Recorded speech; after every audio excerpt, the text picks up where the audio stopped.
Testing, 1, 2, 3, testing.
Morning, Ms. Stevenson.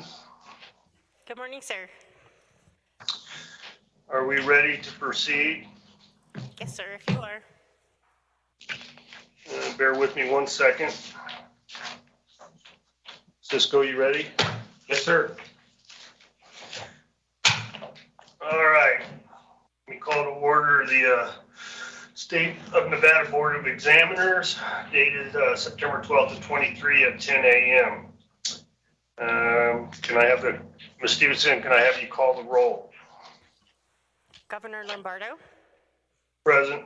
Secretary of State Aguilar, Here. Attorney General Ford. Here. Let the record reflect we have a quorum, sir.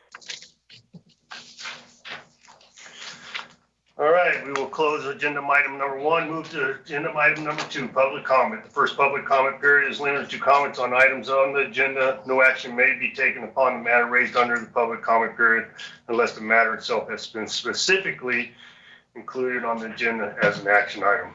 Please limit your comments to 3 minutes, and I am to read the phone number. It's always good practice, so you are all here. All right, well, I will read the phone number in case anybody wants to call in. So the call-in number is 775-321-6111 or 702-329-3435. Do we have any public comment there in Carson City? No, sir. Any public comment here? Yes, sir. Do I step up? Just come up to the table there. Do we have a chair for him? I will pull up my chair, if that's okay. Sure. And just identify yourself for the record, sir. Certainly, sir. So, good morning, honorable members of the Nevada State Board of Examiners. My name is Renee Cantu, and I am here to provide witness to the impact of one of the contract items upon which you will vote this morning. Jobs for Nevada Graduates, or JAG, was created by the state of Nevada in 2014 to help address the unacceptably high dropout rate afflicting the youths of our great state. Our purpose today is to ensure Nevada's neediest high school youth graduate and successfully transition into high-demand career pathways. This year, JAG is celebrating 10 years and 20,000 work-ready graduates that the program has helped to succeed. This investment in JAG is an investment in Nevada's neediest youth. JAG targets the high school students who face the most daunting obstacles such as poverty, high absenteeism, low grades, and endemic school disengagement. Through JAG, these same struggling students graduate at an almost 98% graduation rate compared to the 81% overall state grad rate.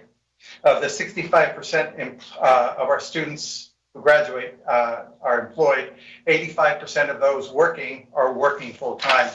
And 1 in 2 JAG graduates go on to some form of post-secondary education. Jobs for Nevada Graduates produces the highest results at a very low cost. And the state's decision and your support, JAG will continue to change students' lives and prepare Nevada's next generation of work-ready professionals that our industry so desperately need. Thank you for supporting. It's item 10, number 29. Thank you. Thank you. Any other public comment here? Do we have any online or on the phone? No, sir. No? All right, we will close public comment and move on to approval of the August 8th, 2023 meeting minutes for possible action. Motion to approve. We have a motion. All those in favor signify by saying aye. Aye. Aye. Aye. Since all 3 of us are here, I won't ask for a nay. Motion passes. And we'll move on to agenda item number 4, state vehicle purchases, possible action. Ms. Stevenson. Thank you, sir. There are 10 requests under agenda item number 4. The first request is from the Department of Administration, Fleet Services Division. The division requests approval to purchase 368 vehicles. 127 of those are new fleet vehicles and 241 are replacement fleet vehicles for a total amount not to exceed $12,771,112. The vehicles being replaced have met the age and/or mileage requirements in SAM, and funds are available for this purchase. Are there any questions on this item? Any questions? Not here. I have a question. Do we have Department of Wildlife representative? Yes, we have wildlife. Okay.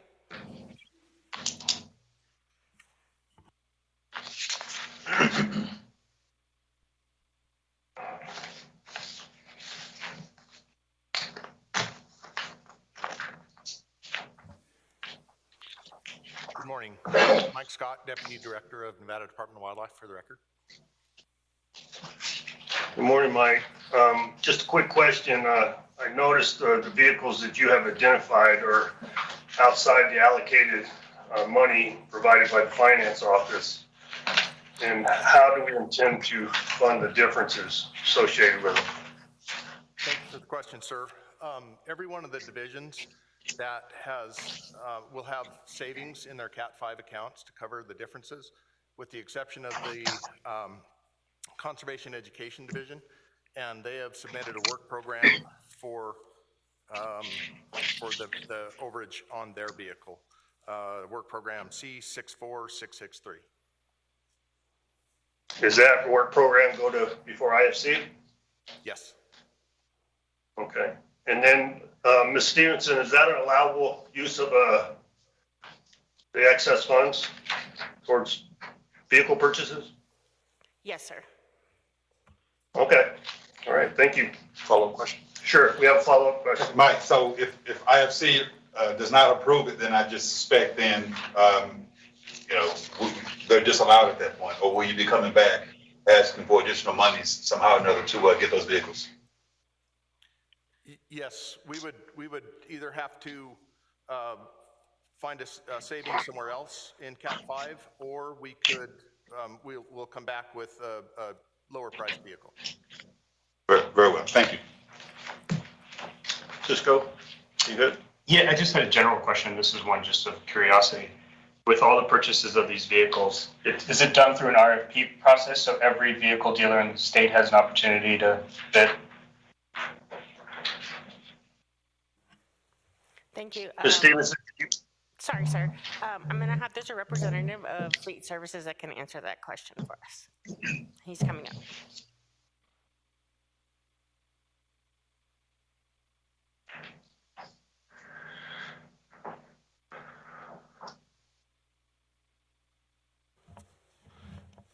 Matthew Tuma, Deputy Director for the Department of Administration. So any of the dealerships in the state that have contracts, good of the state contracts, are eligible to be utilized for these vehicle purchases.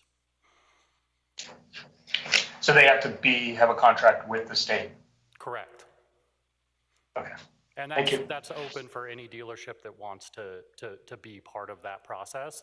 There are some that opt out, but anyone that wants to be a part of that process with the pricing that's involved is eligible. Got it. Thank you. Appreciate it. Thank you. another question. I'm sorry, do you know approximately how many folks have contracts with the state? How many dealerships? If not, that's fine. Just wondering. Matthew Tuma, Deputy Director, for the record. I don't have that offhand, but we can provide you a list. Is it more than one? Yes. Okay. Yeah, if you read through each section, you'll see all the different dealerships. So Okay, that's all. they have to abide by the GSA pricing. So. All right, no further questions. Is this an action item? Yes, it is. I'll entertain a motion. Move approval.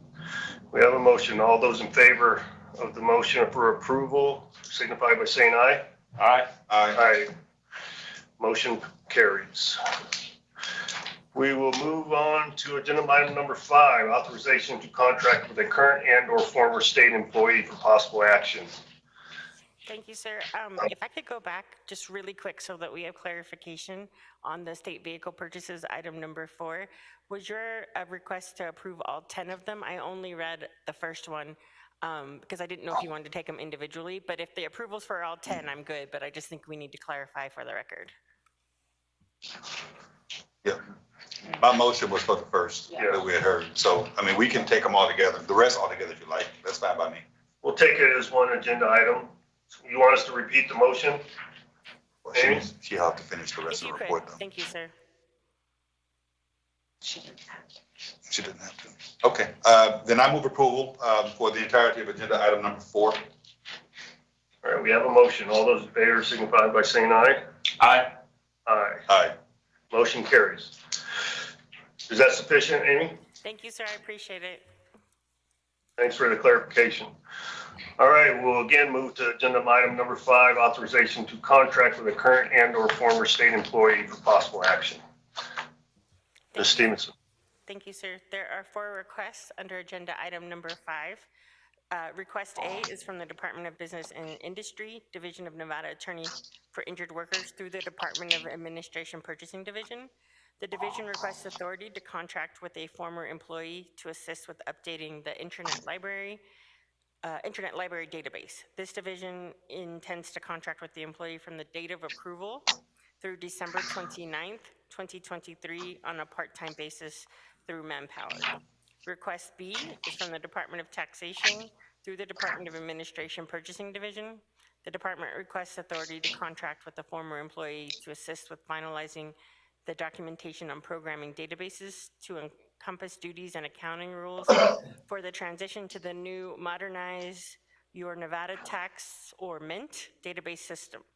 The department intends to contract with the employee from the date of approval through December 31st, 2023 on a full-time basis through Knowledge Services.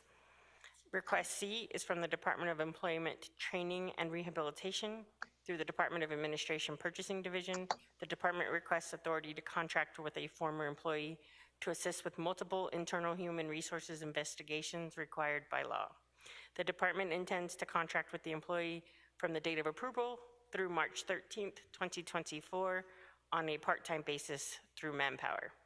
And request D is for the Department of Transportation, which is requesting authority to contract with a former employee to provide material compliance services for HDR Engineering, Inc., through its subcontractor, Quality Construction Testing Services. The department intends to contract with the employee from September 12th, 2023 through November 30th, 2024 on a full-time basis. Are there any questions on any of these items? Any questions? No questions. All right, I will entertain a motion for approval. So moved. We have a motion. All those in favor signify by saying aye. Aye. Can we clarify the motion? Motion to approve items A, B, C, and D. There we go.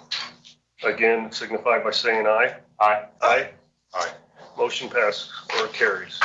We'll close item number 5, move to 6, request for approval to pay for a tort claim pursuant to NRS 41.036 for possible action.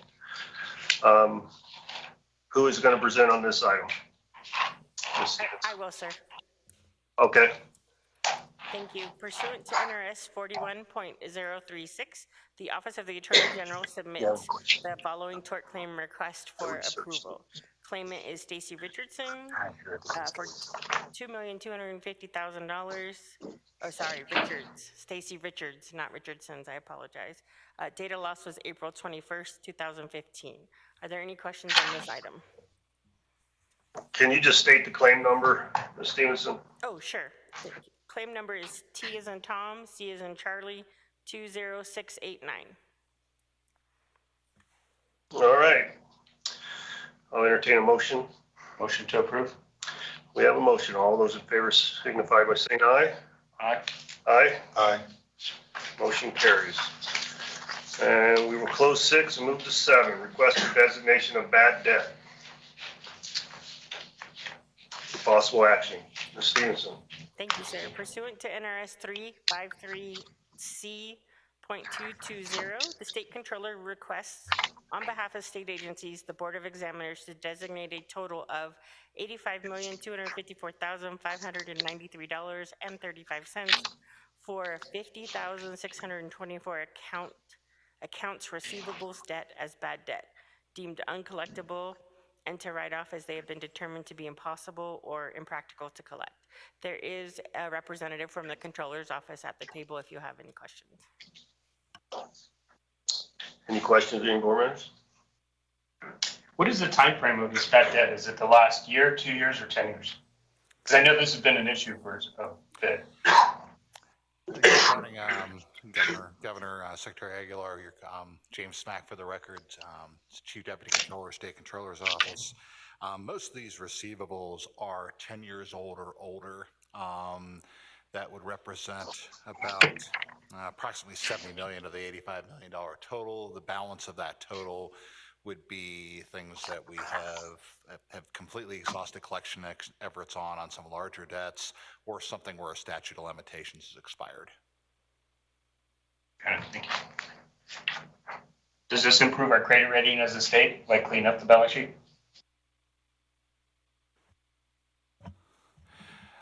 Mr. Secretary, thank you for that question, but could you repeat it? I didn't quite understand. I didn't quite get it clear. Just by eliminating the bad debt or the outstanding debts in our balance sheet as a state, does that help the credit rating? I don't think that, Mr. Secretary, again, James Smack, Chief Deputy Controller for the record, I don't think that's going to have much of an effect on the credit rating. There's other factors as far as that goes, but as a matter of form for fiscal reporting, like the ACFR and that type of thing, it will be a smaller amount of debt that we're going to be reporting on our books going forward. This is the first major write-off we've done in approximately 6 years. There was an almost $19 million write-off done in 2020. Before that, the last write-off was done in fiscal year 2017. To be honest, this should be an annual process, and it will be getting back to an annual process starting with this year. We're just cleaning up since it's been 6 years since we've really done a significant write-off. Got it, thank you. No question. All right, hold on. Don't leave yet, James. I got a question for you. I don't know if it's better served for you to answer or DMV. It's referenced some outstanding money associated with DMV. It would be item X under motor vehicles, motor carrier, fuel tax.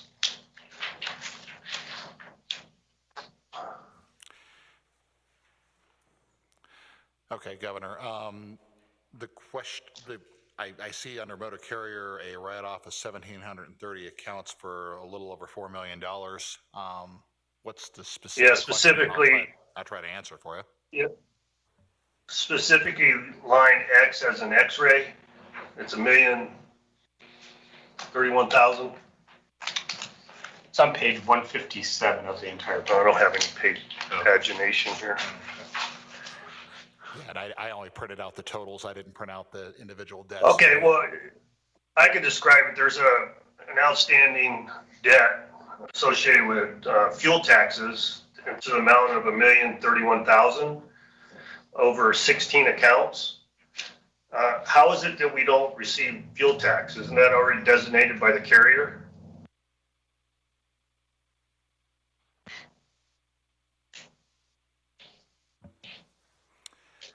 Thank you for that question.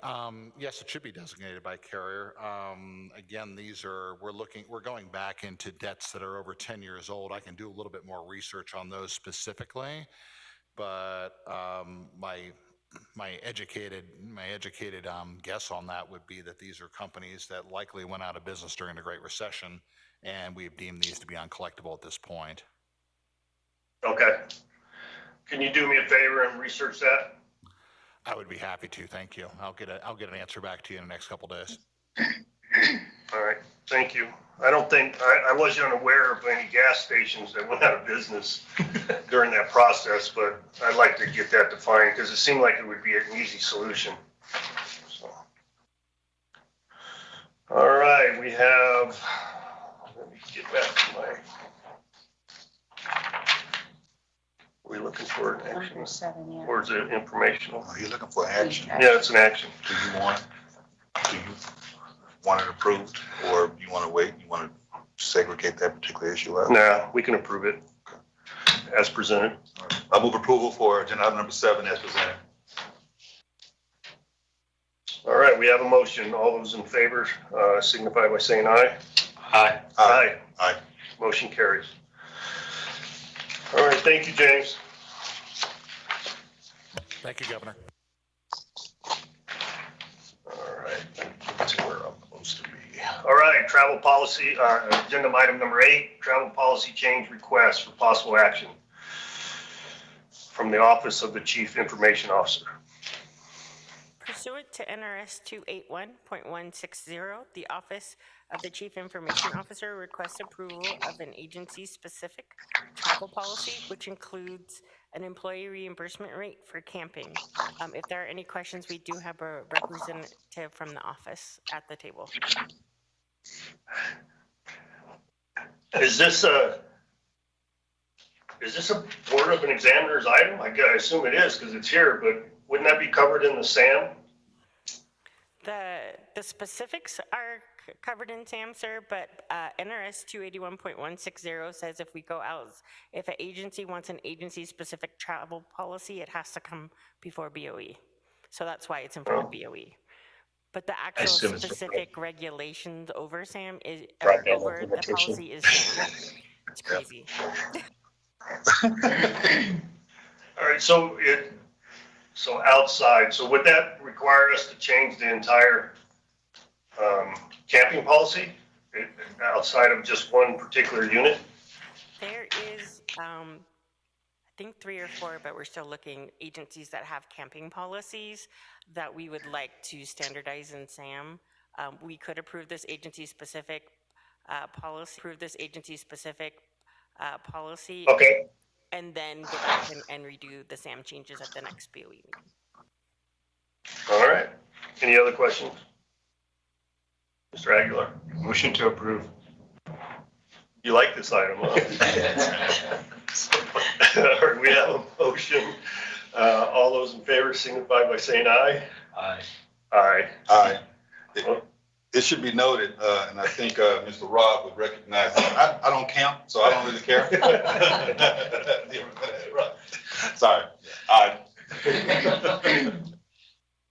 All the issues we have. We now have a camping Motion policy. In case you didn't hear that, I signified that the motion passed. So we'll close item number 8, move to item number 9, approval of Or proposed. some of us are not getting an office and we're going to be stuck in. Approval of proposed leases for possible action. Ms. Stevenson. Thank you, sir. There are 4 leases under agenda item number 9 for approval by the board today. Were there any questions on any of these leases? Do we have any questions? No. Move approval. All right, we have a motion for approval. All those in favor signify by saying aye. Aye. Aye. Motion carries. And move on to agenda item number 10, approval of proposed contracts for possible action. Ms. Stevenson. Thank you, sir. There are 66 contracts under agenda item number 10 for approval by the board today. Let the record reflect that contracts number 6 and contracts number 27 have been withdrawn by the agency, leaving 64 contracts for approval today. Were there any specific questions on these items? Do we have any questions? I do. Less of a question, more of a request. Item number 4, I think it is, relates to the Office of Finance contract with CGI Technologies and Solutions for $90 million. I'm going to approve, vote in favor of it, but could you just give us an overview of how we came to contract with them? This is obviously an important issue since this is the second time we're trying for that. I think it's item 4. Yeah. Yeah. You just have a different amount than me. Oh, do you? Is the appropriate amount on that item 83 million or 90 million? It's, sir, it's $90,225,000 is the number. All right, I must have gotten an update then. Yes. So just, can you give us a little overview of the process on how we came to contract with, or had proposed contract with GCI? Yes, so there's a member from purchasing division that will be able to answer your question, sir. Thank you. Hello, Gideon Davis, Administrator of the State Purchasing Division. For the contract number 4 on the agenda today on, what is it, 10? Item 10, contract number 4, the State Purchasing Division conducted what we called an invitation to negotiate, where we released a, similar to a formal solicitation like an RFP, but with a little less detailed scope of work to allow the vendors to propose innovative solutions. Within that invitation to negotiate, we invited vendors who were already awarded national contracts through NASPO Value Point or another cooperative. From that invitation to negotiate, we received 7 proposals, I think, 3 of them which were considered viable by the committee. And then the committee saw presentations and selected CGI as the winner. From that selection, we then negotiated a final service agreement with CGI that included the design of the implementation process, and that's the service agreement that is on the agenda today. I appreciate that overview. Just for my edification, were any of the applicants Nevada-based? No, none of the proposers were Nevada-based businesses. Okay, all right, thank you so much. I just kind of wanted to get an overview of how that process went down, so as to ensure, or to better ensure we don't repeat previous, examples of bad practices, so to speak. Agreed, thank you. Thank you. Any further questions? And this group is, I can bring him back, don't worry. I'm out of here. Sorry. no worries. Question. This group has had proven success in other states or other jurisdictions, correct? Yes, they're implemented in, how many states? 22 states currently. Okay. Thank you. Can you give me an example of some of those states? Michigan, I know of for sure. Utah right next to us. Arizona and Alaska. Thank you. Any other questions before I leave the table again? We're good. Thank you. Perfect, thank you. General, I'm good. any more questions? Mr. Aguilar? Good, thank you. Okay, Amy, I have a few questions for the record, Governor Lombardo. So if you go to agenda item, or actually DOE item number 9 and 11, do you have anybody from the Department of Corrections available? For contracts Sir, 9 I'm and 11. Casa Grande. I'm sorry, I'm here for Casa Grande, Timothy Christensen, Nevada. Tim, can you come forward Sure. to the mic? Need to get him a chair. Thank you, guys. So 9 is for Casa Grande, Tim? Yeah, I don't have the items printed out, but I'm here to speak about Casa Grande. Okay, and then also well, they're both Southern Direct, Southern Desert Correct. So the question is, because we know that this is an ongoing issue with the locks and mechanisms associated with the prisons. Yes, sir. But to be aware of professional architectural and engineering services to be presented at this date and time, wouldn't this have been presented some time ago, knowing that this was an issue for an extended period of time? And what is the schedule for implementation of these? I'm sorry, Governor, I was told to represent Casa Grande at this meeting today. Okay. I am not informed on the issues of Southern Desert lock control. All right. We have someone at the There's- table. Yeah. Tim, just stay there. All right. Good morning, Governor. Christina Shea for the record. Can I ask somebody from State Public Works to come up, Kent, or not, please? Thank you. So, Governor, can you repeat the question just so we can answer it appropriately?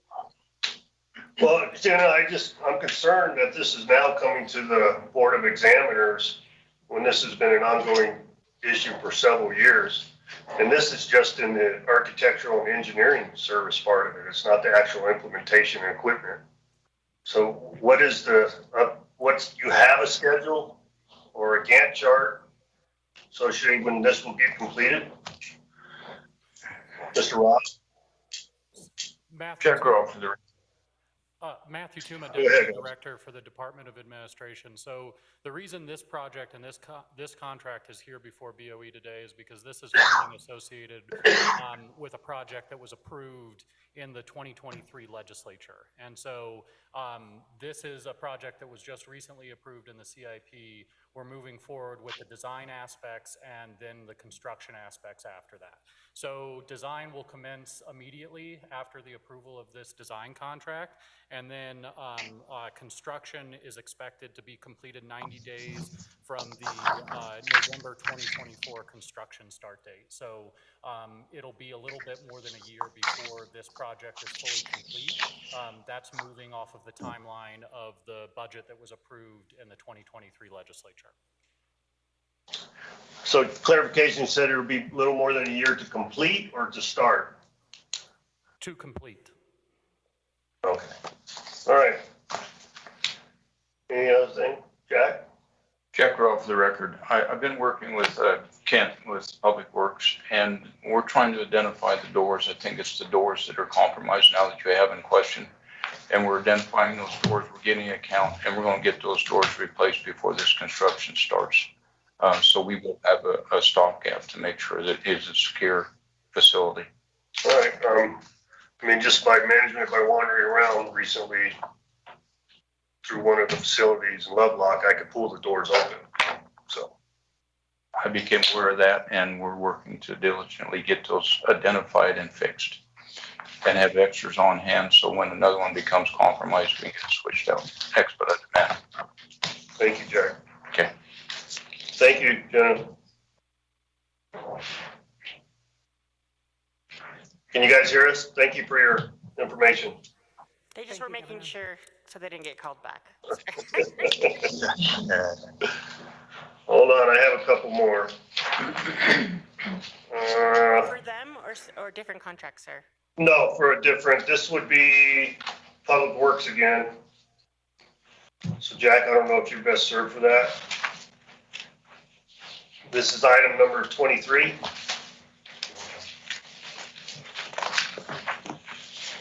This is Casa Grande, Tim. Okay. Is this that ongoing mold issue? Yes, sir, it is. We have mold in both of our housing units at Casa Grande. Unit 2 is temporarily closed because of it. We do have temporary showers in place that the residents are using right now, and we have closed the showers in Unit 1, which is occupied. So we're waiting on the demolition and remodel of the showers in both of those buildings, housing units. So they're not, so the rooms are not to be utilized because there's no The available showers, showers? yeah, the bathrooms and the showers are not to be utilized. So are we losing space for Yes. vendors? We're currently operating at half capacity. We have a capacity of 400. With Unit 2 being shut down, that cuts us right in half to 200. All right. What's the timeline on that? Do you have any idea? Jeremy, did they mention the timeline? Approximately 6 months for both units. Once demolition starts, which is, from what I understand, getting ready to happen. Okay. And it was approved under a emergency provision. All right, thank you. And bear with me, everybody. So if we move on to agenda item number 39, would be health and, or contract number 39. And under Health and Human Services, Welfare Division, for the value of $8.4 million. Wasn't, so we're continuing to do business with Deloitte, but weren't they identified as not providing compliance on this particular issue? Or does this put us in compliance? Good morning, Governor. Robert Thompson for the record, Administrator of the Division of Welfare and Supportive Services. We have not had compliance issues with Deloitte. We have had recent issues of changes with the Center of Medicaid and Medicare Services that have added additional layers of compliance to us regarding Medicaid eligibility. And Kelly Cantrell, our Deputy Administrator, is in Las Vegas with you and can expand on what those changes are. Good morning. So Kelly Cantrell for the record, Kelly. Deputy. Good morning with Deputy Administrator with Division of Welfare and Supportive Services. So I'm going to go pretty quickly here, just in a nutshell. So ex parte is an automated renewal process, and it's done using electronic data sources. And the requirement is that we bump individuals against these electronic data sources to do a renewal of eligibility. Currently, when one person in a household fails that ex parte for any reason, the entire household is mailed out a renewal packet. And historically, the way we've always done it is when that renewal packet gets mailed out, if it isn't returned, the entire household is terminated, and that's known as a procedural termination. You'll probably start hearing that, that phrase used. And so the recent clarification that we received from CMS is that we can no longer terminate an entire household when that renewal packet is not returned, but now we have to use the ex parte system and leave individuals eligible if we're able to get the electronic data sources to support ongoing eligibility for an individual. And so Deloitte has been very helpful in getting us to, we're going to get in compliance with that. We do not foresee that because historically we send the renewal, it doesn't come back, we terminate the case. And so this is a clarification. And so that's going to result in reinstatement of approximately 130,000 individuals until we can get this system in place. And it should be in place no later than eligibility for January of 24. So Deloitte is fixing the problem. Is that what you said? Kelly Cantrell for the record, in essence, yes. Okay, so is there similar situated states that have the same issue? Yes, sir. To my recollection, it's either it's between 10 and 13 states that are in the same situation as us. Robert Thompson for the record. Just to be clear, Governor, the issues the Deputy Comptroller is speaking about are not part of this contract 39. They are just tied to the Deloitte work that we are doing. You understand that? No, say it again. I don't understand that. Can you say it again, please? Robert Thompson for the record. Just to be clear, the issues the Deputy Comptroller is speaking about are issues that we are working with Deloitte to bring Nevada in compliance with our Medicaid eligibility. But those are issues are with a different contract with Deloitte, not contract 39. Contract 39 has to do with our Access Nevada system that allows our customers to apply online for our 3 different eligibility products. Okay, I get it. I understand now. So this is more of an expansion of lives, right? If I may, Kelly Cantrell for the record. So the No Wrong Door platform that this contract is about is part of Access Nevada, which is our main application system. This will be a new portal that will allow individuals to access different resources and services that are available through all of the DHHS agencies. Whereas now they kind of have to hit us individually, and this is just a big portal that will help them access some of our resources. And that's so what this the $8 million is for the portal? Yes, sir. Okay. Clarification. Sure. So that I'm clear then, the issue you just described with CMS changing the requirements or disallowing kicking someone off a SNAP, that has nothing to do with this particular contract? Kelly Cantrell for the record, that's correct. No, I thought it did. Okay. That was my... Is it elsewhere? Is there a contract elsewhere that we are concerned with that addresses that issue? Kelly Cantrell for the record. So that contract for that issue isn't up until October 31st of 2023. So we still have time left in that contract till the end of next month. Okay. All right, thanks. Okay. I don't believe I have any further questions. All right, I'll entertain a motion for approval. So moved. We have a motion. All those in favor signify by saying aye. Can we clarify the motion first? Right, yeah, I move for approval of all contracts except 6 and 27, which have been removed by the agencies. Thank you. All right, we'll rescind the first motion and accept the second. And all those in favor signify by saying aye. Aye. Aye. Aye. Motion carries. Thank you for that, General. All right. We will close item 10 and move on to 11, approval of proposed master service agreements for possible action.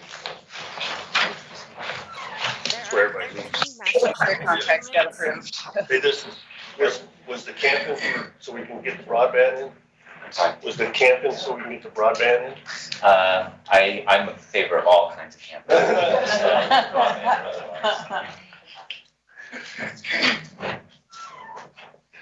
Everybody got their money and they're out. Yeah, they're out. Good. They're like. Go ahead, Amy. Thank you, Sorry sir. for the disruption. No, it's okay. Now we have people leaving here now too. So, Yeah. there are 13 master service agreements under agenda item number 11 for approval by the board today. Are there any questions on any of these items? Do we have any questions? Mr. Aguilar? No questions. All right, I'll entertain a motion. So moved. We have a motion for approval of item number 11. All those in favor signify by saying aye. Aye. Aye. Motion carries. We will move on to agenda item number 12, information item, clerk of the board, reference contracts. Thank you, sir. There are 72 contracts over $10,000 and under the $100,000 threshold that were approved by the clerk of the board between July 17th, 2023 through August 21st, 2023. This item is informational. All right, do we have any questions? None here. Bear with me, I had one.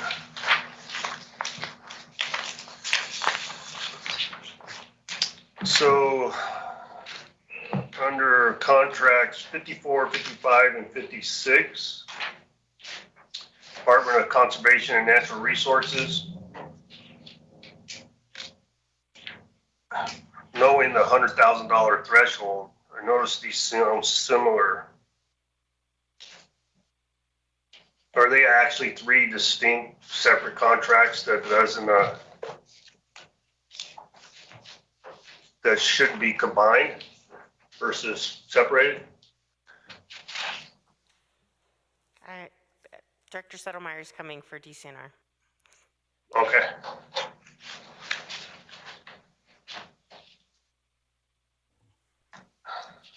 Thank you, Governor. I'm not sure, particularly on this particular question, as far as the separation of the contracts, my understanding that they're separated because of the nature of them, so I'm not really familiar.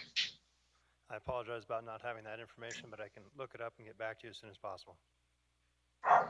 All right, well, bear with me. I asked it earlier, maybe I'll just.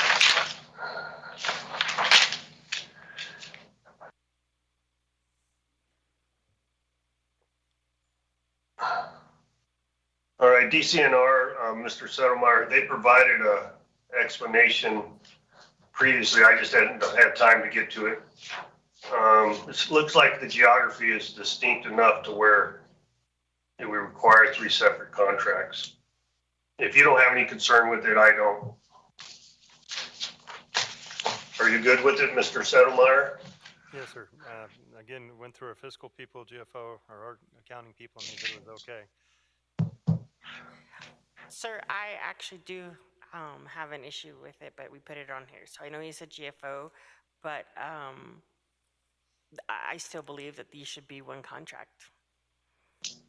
The construction one specifically can be a separate one, but I do believe the rest of these should be one contract.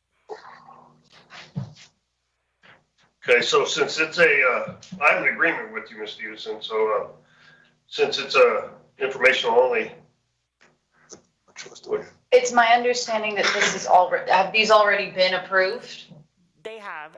So going forward, I've already counseled my staff in GFO that Okay. if this happens again, but that's why I wanted it on the record that I think it should be one going forward. So you won't see this again. I will make it so. All right, so if you would advise that department as such, and that's how we'll conduct business moving forward. Thank you, sir. Sound fair? Sounds fair to me. I don't know about Director Settlemeyer, though. All right, since it's informational only, we'll close item number 12 unless there's additional questions. Hearing none, we'll move to number 13, information item reports. Do you have anything to provide on that, Ms. Stevenson? There are 3 reports under this agenda item. The first report comes from Department of Conservation and Natural Resources, Division of Lands. Sorry. If something else was written there. Pursuant to NRS 321.5954, subsection 4, the State Land Register is required to provide the Board of Examiners quarterly reports regarding lands or interests in lands transferred, sold, exchanged, or leased under the Tahoe Basin Act program. This report that is submitted today covers the period of April 1st, 2023 to June 30th, 2023. Were there any specific questions on that? And then I can move on to the second one. Any questions? No. Seeing none, go ahead. Perfect. The second report is from the Governor's Finance Office on the statewide quarterly overtime report, fiscal year 2023, fourth quarter. Pursuant to NRS 284.180, the Department of Administration, Division of Human Resource Management must prepare and submit quarterly to the Budget Division of the Office of Finance a report regarding all overtime worked by employees of the Executive Department during the quarter. The Budget Division shall transmit quarterly to the Board of Examiners their report, and that's what this report is. Since we're only, okay. And it covers the period of April 1st, 2023 to June 30th, 2023. Did you want to go into further details on that one? Jim? No, ma'am, go ahead. So the third and final report is on the delegated authority to the clerk of the board. This report identifies the authority which has been delegated by past State Board of Examiners to the clerk of the board. Did you want to go into any further details on that one? General? No, I was good. I think we voted on this, Yeah, last go around. I think someone had asked for this to be re-upped for, at least for education. Mr. Aguilar, we went through A and B. We're on C, 13C. We're still presently on the item, if you have any questions. You want a second? Oh, do I need a second? No, not a second. Oh, no, I'm good. Look at it. I'm good. Good? Yeah, okay, thank you. Okay, it appears we have no questions, Ms. Stevenson. Do you have any other comment? No, sir.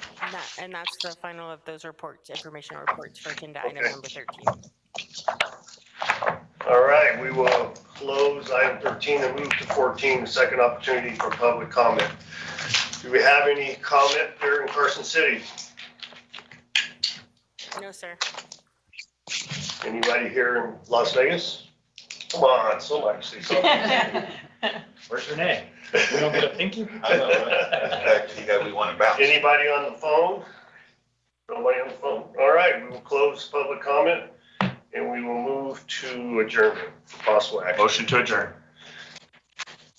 All those in favor? Aye. Thank you, everybody. Thank you. Good meeting. Thank you, sir. Yeah. Can't wait to go